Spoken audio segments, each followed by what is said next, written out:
you ever really thought about it? The idea of pressing pause on aging? For forever, it's been the stuff of myths and legends. But today, it's a real cutting-edge field of science. So let's dive in and see how scientists are actually trying to turn back our biological clocks. I mean, this is the big one, right? This is the question that's driving a whole universe of research. And it's not just about tacking more years onto the end of our life. It's about adding more life into our years. So how are we even beginning to understand this process that affects every single one of us? To answer that, you first gotta know about the science that's dedicated to this quest. And no, this isn't science fiction, not at all. It's a super serious academic field, and it has a pretty cool name.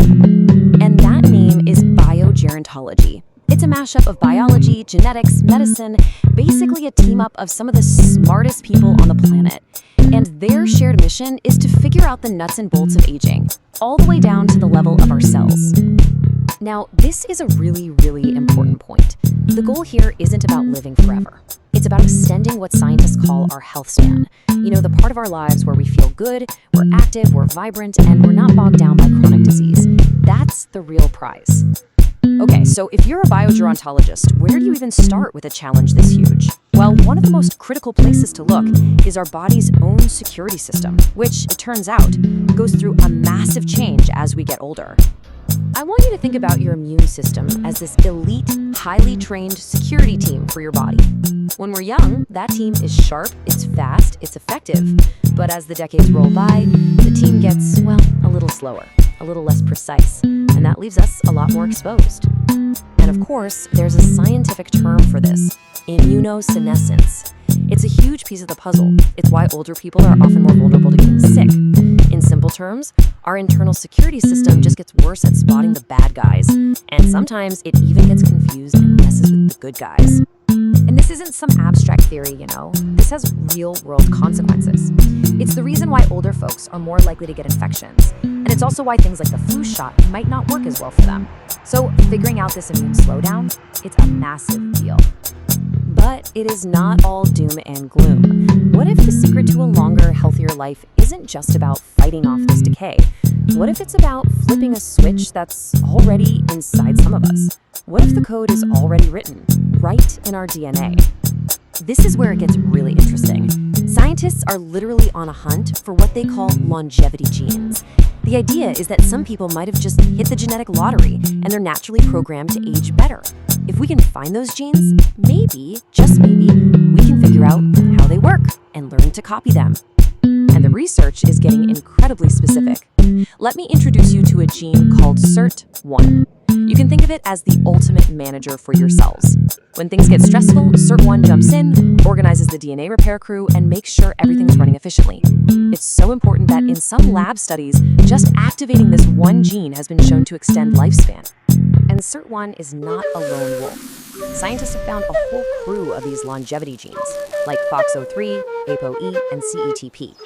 Having certain versions of these genes is linked to people who live exceptionally long, healthy lives, often by doing things like protecting their heart and brain. Now, here's the kicker.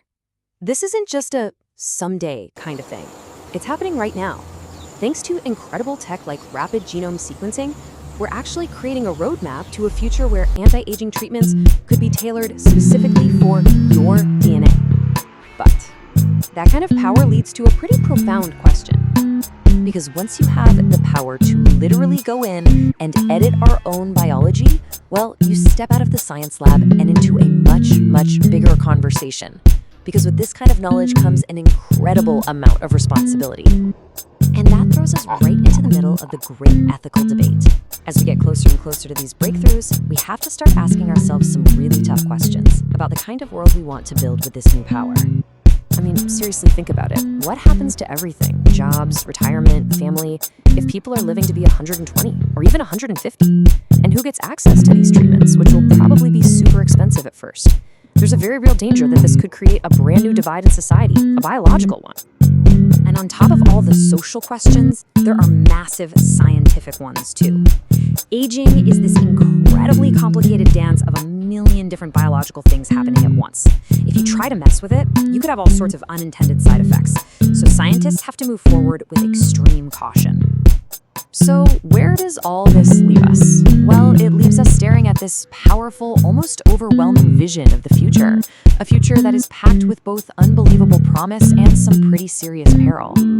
It all boils down to this fundamental tension. On one side, you have the amazing promise of a future where we conquer age-related diseases and everyone gets to live a longer, healthier life. But on the other side, you have the peril of creating a deeply divided world and dealing with consequences we can't even predict yet. And you know, the scientific community is taking this really seriously.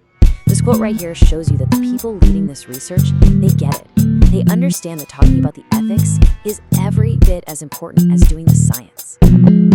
So after all that, let's bring it all back home to you. It's one thing to talk about science and society in these big abstract terms, but the question that really matters is personal. If this science actually works, what would you do with that incredible gift of extra time?